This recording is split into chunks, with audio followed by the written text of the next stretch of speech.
Welcome to First and Goal, where everything is made up and the points don't matter. Get ready for the latest and hottest topics in the SML. Let's get started. Here's your host, Mad Bomber. All right, welcome to this week's episode of First and Goal. This week we've got Primetime 000. We've got Dmues. We've got Coop, and we've got Nole. How's everybody doing tonight? Great. All right. Doing good. Everybody, I'm sure, is really excited after that double overtime game we just watched. It finished like 10 minutes ago, not even.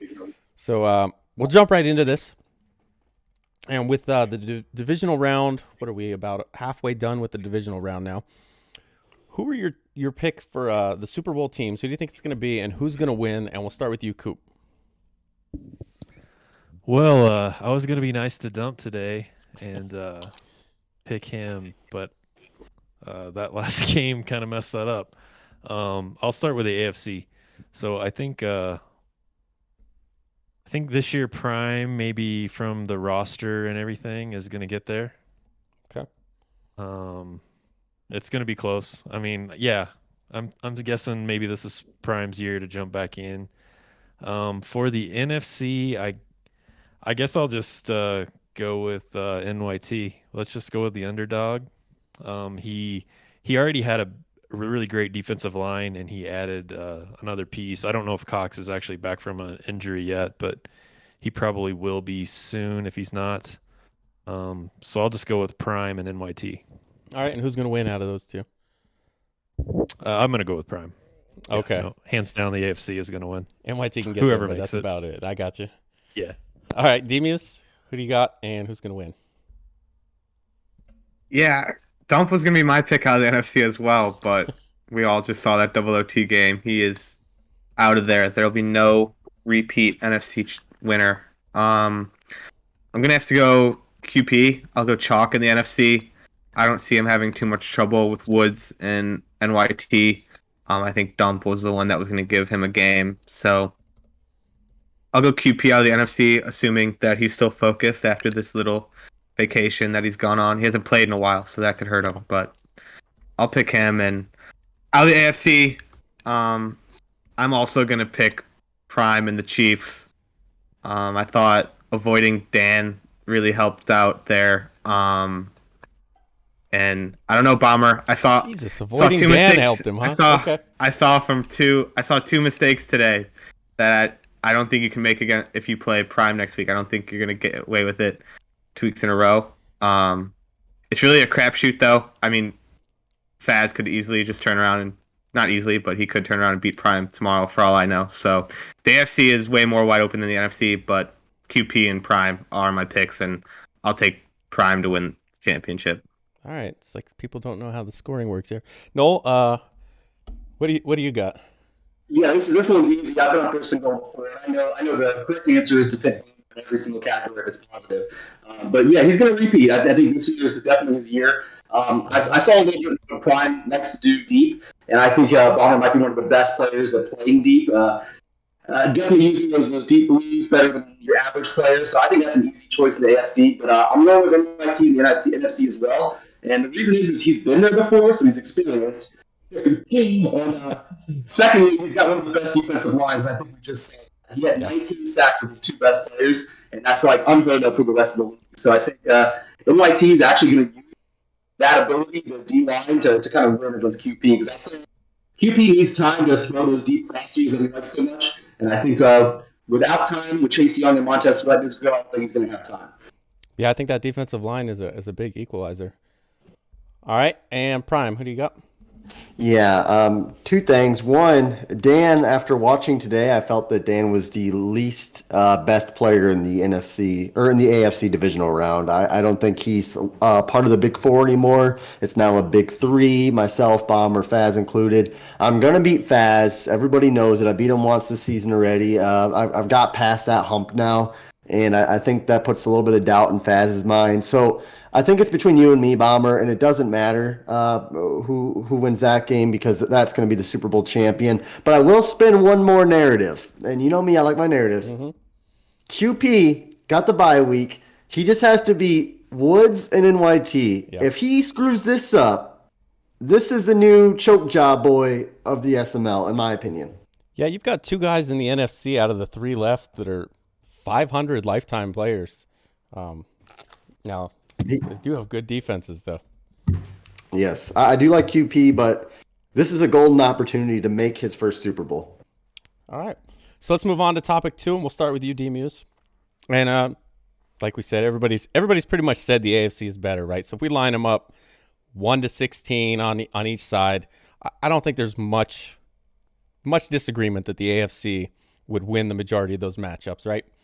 What if we started at the bottom, or if we compared the bottoms of the conferences? You know, maybe the AFC is top heavy, but is the bottom of the NFC better than the AFC? And we'll start with you, Dmues. I actually think the bottom of the AFC is still better than the bottom of the NFC, just looking at the teams here. I mean, the bottom of the AFC has, if you take Finn's out of the equation, who's struggling right now, but hopefully these draft picks can help him turn that around. But if you look at the bottom, you have like DW is down there, Spooky's down there, Mike's down there, and I just think objectively those are better players than the bottom of the NFC. So you're looking at like KJ, Fig, terrible two-step. I mean, all those guys have been struggling. So, I don't know. I think the top of the AFC is better, and I think the bottom of the AFC is also better if you're starting from bottom up. Okay. Then a follow-up question. Why are you not in the playoffs? Does that suck? Yeah. All right. Fair answer. All right. Nole, what do you think? Yeah, I mean, I wish I could say the NFC was better on this one as well, but it's really not. When you look at the bottom 3 teams for each conference, you're pretty much looking at Spooky, you're looking at Mike, and you're looking at Fins for the AFC, and you're looking at KJ, terrible two-step, and Figs in the NFC. And even though the worst player in the league record-wise right now, according to this, is Fins, and I've played Fins this year, and he definitely is the worst player in the league. So, I mean, I'm pretty confident those bottom 3 of the NFC are probably the worst, and it might be very lopsided, actually. Okay. And Prime, what do you think?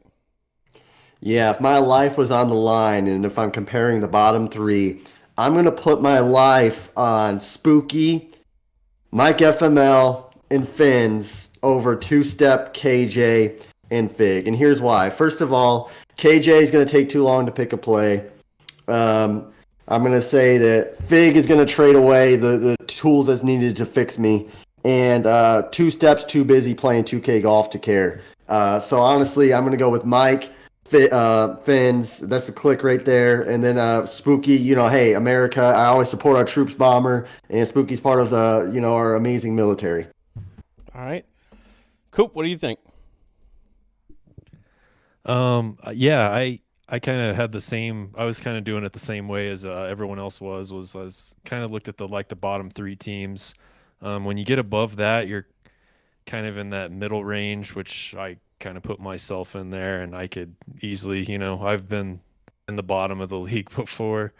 But yeah, if you're just looking at the bottom 3, I mean, Mike and Spooky were down there. Spooky he's made the playoffs before, and I think he can turn it around. Mike had a down year. He'll finish around 500, by the time we're done. So that means he's got a playoff appearance coming up at some point. But yeah, you got two-step, KJ, and Fig as the bottom 3 in the NFC. And I don't know. Fig has some questionable GM moves and will, just start running Engage 8 for no reason. KJ has the time he has to put in the game. He can be decent.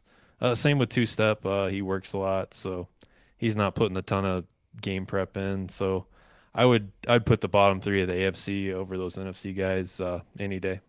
Okay. So Nole, we'll start with you for this one. And I don't know how you guys have done with this, but I've gotten 2 dev games all cycle, both in the beginning of the year, defensive players, absolutely nothing significant the game prior or leading up to it.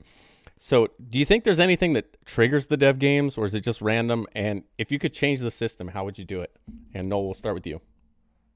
Yeah, I mean, I definitely don't think there's anything that really triggers it. I think we kind of have that self-fulfilling prophecy sometimes. You have a big game and it kind of makes sense, then you get a player out of nowhere. So I don't know if there is something to it or not. It does seem kind of coincidental that some players have a decent game before they trigger a dev game, but a lot of times I'll get players that only have a couple tackles, no tackle for losses, no sacks, nothing, and they end up getting a dev game for a linebacker or something like that.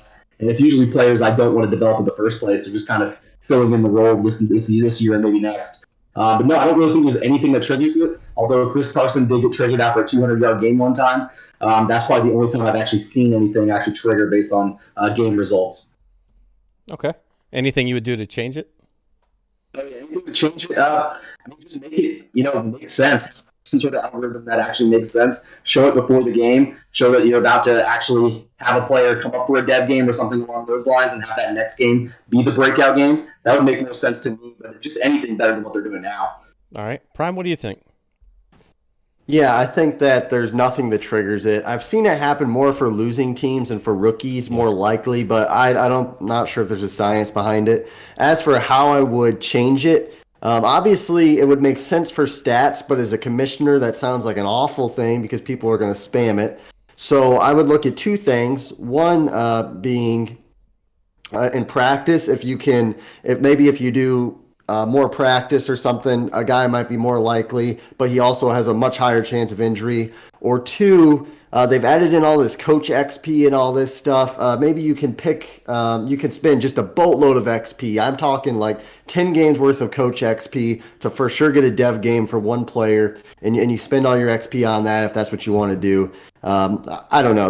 That might be an option. I kind of like that one. Coop, what do you think? Yeah, I'm kind of in the same boat. I don't really think that there's anything that triggers it. They seem to be way more common for like younger running backs. Seems to be the easiest way to get them. Last cycle, I had a dev game. It was usually for guys that didn't even do well, or I wasn't even really using that much. I got one for like my fifth string wide receiver that had like one catch, and I got a dev game, but it was always on week 4. So like the first 3 seasons of the year, it was like every week 4, like, oh, here's your dev game, and it was just some random guy. But yeah, I don't really think there's anything that triggers it. I would definitely change it. It would make more sense if it was a little more random, or based on some actual game stats instead of just like a dude with 2 tackles who's sitting on your bench and you're not really. He's 25 already, and you don't even care about a dev game. Yeah, exactly. All right, Dmues, how about you? Yeah, I think it's clear that it's pretty random. I got one this cycle so far. It was Justin Jefferson, and it was after a big game. So I do think having a big game is part of it. I also think Madden has like pre-picked players that are going to get the dev games. I've noticed like if you run like an offline franchise and then one of these like connected CFM, it's usually like the same guys getting the dev games for the most part. So I do think there's something in their algorithm that identifies players as more likely to get these dev games. But I think overall it's pretty random, like when you get them or why you get them. In terms of what they can do to fix it, I actually don't know if there's much they can do. I had the same concern as Prime. If you make it like all stat based, people are just gonna stat pad even more. So you'll just trigger the one guy that you want to dev until you get them dev'd all the way. So I don't think that's really a solution. If there was a way you could earn it just by like Coach XP, that's a decent idea as well. The problem is the top players are going to get significantly more dev games that way than the bottom of the league would. So it'd be more difficult for the bottom of the league to improve their roster. So I actually don't know that there's a way to fix it. I think it's just going to stay the way it is unless they get really creative. All right. Well, I was hoping somebody knew how to trigger them, but I guess not, or they're not sharing. So we'll move on to topic 4. Topic 4, and we'll start with you, Prime. So 7 of the 8 division winners for season 2 were repeats from season 1, with the Panthers replacing the Bucks as the only new team to win a division. How many new teams do you think we'll have next season as division winners, and who do you think it'll be?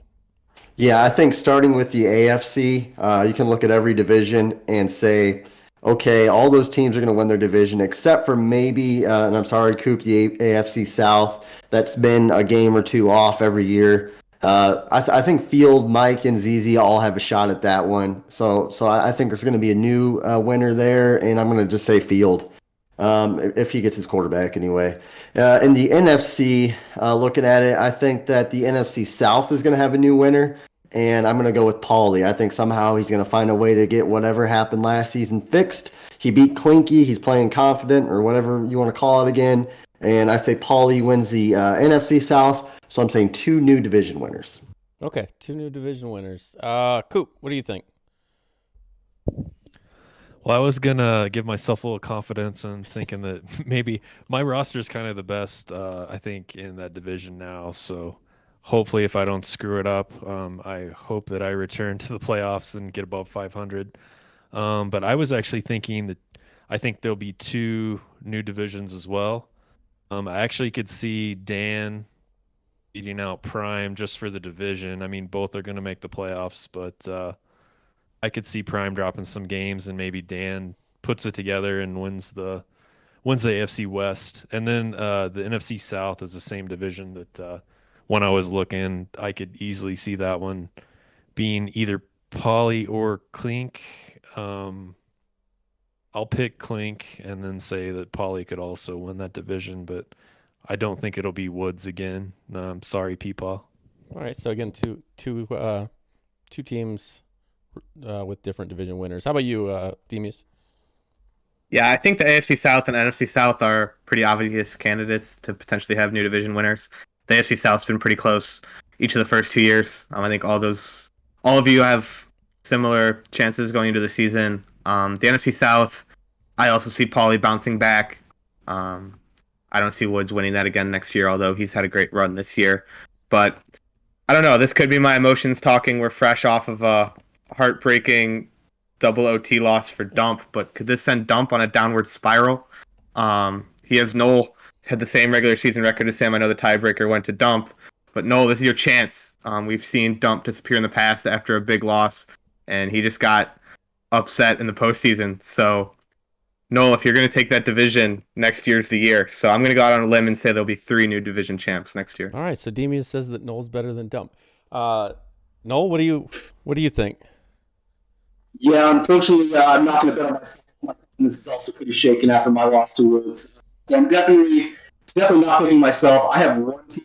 I actually have Coop winning again. I actually think Coop's probably going to go 4 wins in a row before anybody actually gets the AFC South. And I think the first one probably normally I pick Field General, but I think it's going to end up being ZZ just because he's going to keep building that team up. And ZZ's kind of figured out how to play this Madden. But it's going to take 4 wins in the AFC South before anybody else battles Coop for that spot. And I only have one, and that's going to be Clink next year. I think his team is just kind of set up for next year, where he's going to probably be one of the better teams in the NFC. And I think it's going to take a little bit of time for Paulie to develop a rookie quarterback and Trey Lance. So I guess if he gets Trey Lance, that changes my opinion, and it'll be 0. All right. So with that, it looks like Nole's our winner. Nole, these 30 seconds with Faz's brother's microphone are all yours. Well, I apologize for my microphone. It's the actual speaker on the laptop. But I don't have a lot to say. I'm still pretty rocked by my playoff loss. Had a nice, strong season. Then I kicked a field goal on the beginning of the cycle on 3rd down, and then ended up shooting the bed in the playoffs. So definitely don't have a whole lot to say. I'm going to stay a little quiet myself. And appreciate the win on 1st and goal to boost my confidence. Yeah, it all starts here. So hopefully that carries you into next year. You know, you were consistent. Had a weird play to start it and ended. It was a little rough, but thanks for being on, guys. That's been 1st and goal for this week. Let's enjoy the rest of the playoffs. We got Prime and Faz tomorrow at 6 p.m. Is that right? Sir. Yes, sir. I'll hop on the commentary for that if someone else wants to jump on with me. I'll check in chat later, and then I know we got QP and Woods on Wednesday. Also, I think 6 p.m. So advance should be right around 7 p.m. Wednesday, and we'll get the championship games in. I'm sure the teams will be ready to play on Wednesday night. So appreciate you guys being on, and it's been 1st and goal. Thanks for listening to 1st and Goal. Be sure to check out Mad Bomber TV on Twitch and YouTube for the latest from the SML. And we'll see you next time on 1st and Goal.